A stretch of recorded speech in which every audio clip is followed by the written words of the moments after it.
നമസ്കാരം, ജന്മഭൂമിയിലേക്ക് സ്വാഗതം. CPM നിയന്ത്രണത്തിലുള്ള കാറടുക്ക അഗ്രികൾച്ചറൽ വെൽഫെയർ സഹകരണ സംഘത്തിൽ നിന്ന് 4.76 കോടി രൂപ തട്ടിയെടുത്ത കേസിൽ അന്വേഷണം കണ്ണൂർ കേന്ദ്രീകരിച്ചു.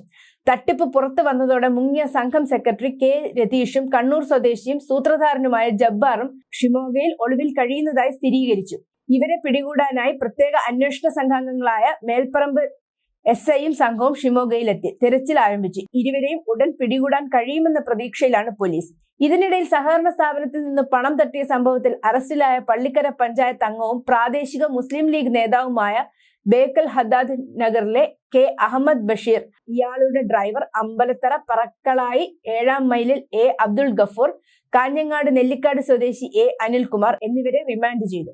3 പേരെയും ബംഗളൂരുവിൽ വെച്ചാണ് ആദൂർ ഇൻസ്പെക്ടർ PC സഞ്ജയ് കുമാറും സംഘവും പിടികൂടിയത്. സൊസൈറ്റിയിൽ നിന്ന് രതീശൻ തട്ടിയെടുത്ത തുകയിൽ നിന്ന് 44 ലക്ഷം രൂപ അഹമ്മദ് ബഷീറിന്റെ അക്കൗണ്ടിലേക്ക് എത്തിയതായി പോലീസ് സ്ഥിരീകരിച്ചു. അവധിയിലിരിക്കെ ഈ മാസം 9-ന് രതീശൻ സഹകരണ സംഘം ഓഫീസിലെത്തി ലോക്കർ തുറന്ന് എടുത്തുമാറ്റിയ പണയ സ്വർണം കേരള ബാങ്കിന്റെ പെരിയ, കാഞ്ഞങ്ങാട് ശാഖകളിൽ പണയം വെച്ചത് അബ്ദുൾ ഗഫൂറിന്റെയും അനിൽകുമാറിന്റെയും പേരിലാണ്. കിട്ടിയ പണം രതീശിനെ ഏൽപ്പിച്ചു എന്നാണ് അറസ്റ്റിലായവർ മൊഴി നൽകിയത്. അതേസമയം തട്ടിപ്പിലൂടെ കിട്ടിയ പണം ഉപയോഗിച്ച് കണ്ണൂർ സ്വദേശിയായ ജബ്ബാറിന്റെ പേരിൽ സ്വത്തുക്കൾ വാങ്ങിക്കൂട്ടിയതായി സംശയിക്കുന്നു. തട്ടിപ്പ് സംഘത്തിലെ ഒരാൾ NIA ഉദ്യോഗസ്ഥൻ ചമഞ്ഞ് വലിയ തുക കൈക്കലാക്കിയതായും പരാതികളിൽ ഉയരുന്നുണ്ട്. ജില്ലയിൽ വിവിധ ഭാഗങ്ങളിൽ നിന്ന് നിരവധി പേരിൽ നിന്ന് കോടികൾ കൈക്കലാക്കിയതായും സൂചനയുണ്ട്. CPM നിയന്ത്രണത്തിലുള്ള Kasaragod Karadka agricultural welfare corporative സൊസൈറ്റിയിൽ 4.76 കോടി രൂപയുടെ തട്ടിപ്പാണ് നടന്നത്. പണം സൊസൈറ്റി സെക്രട്ടറി കർമ്മംതൊടി സ്വദേശി K രതീശൻ വയനാട്ടിലും ബംഗളൂരുവിലും റിയൽ എസ്റ്റേറ്റിൽ നിക്ഷേപിക്കുകയായിരുന്നു.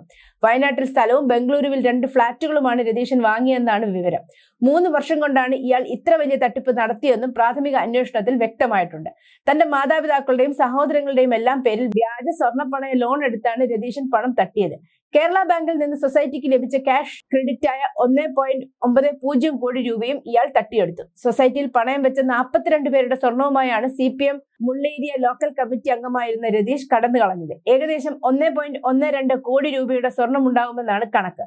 തട്ടിപ്പ് കണ്ടെത്തിയതിനെ തുടർന്ന് സൊസൈറ്റി ഭരണസമിതിയുടെ നിർദ്ദേശപ്രകാരം ഇയാൾ അവധിയിൽ പ്രവേശിച്ചിരുന്നു. ഈ അവധിക്കാലത്താണ് സ്വർണം കടത്തിയത്. 3 വർഷം തട്ടിപ്പ് നടത്തിയിട്ടും ഓഡിറ്റിംഗിൽ അടക്കം കണ്ടെത്താതിരുന്നത് എന്തുകൊണ്ടാണെന്നും രതീഷിന് മറ്റാരുടെയെങ്കിലും സഹായം ലഭിച്ചോ എന്നും അവധിയിലായിട്ടും ലോക്കർ തുറന്ന് സ്വർണം കടത്താൻ എങ്ങനെ സാധിച്ചു എന്നും അടക്കം ഉത്തരം കിട്ടേണ്ട ചോദ്യങ്ങൾ നിരവധിയാണ്. CPM നേതൃത്വം അറിയാതെ തട്ടിപ്പ് നടക്കില്ല എന്ന് കാറടുക്ക വിഷയത്തിൽ അന്വേഷണം വേണമെന്ന് കോൺഗ്രസും BJPയും പറഞ്ഞു. ലോക്സഭാ തെരഞ്ഞെടുപ്പ് പ്രചരണത്തിനായി CPM ഈ ഫണ്ട് ഉപയോഗിച്ചിട്ടുണ്ട്. തട്ടിപ്പിനെ കുറിച്ച് ജനുവരിയിൽ തന്നെ ഭരണസമിതിക്ക് അറിവുണ്ടായിരുന്നുവെന്നും ആരോപണം ഉയർന്നിട്ടുണ്ട്. News desk, Janmabhumi.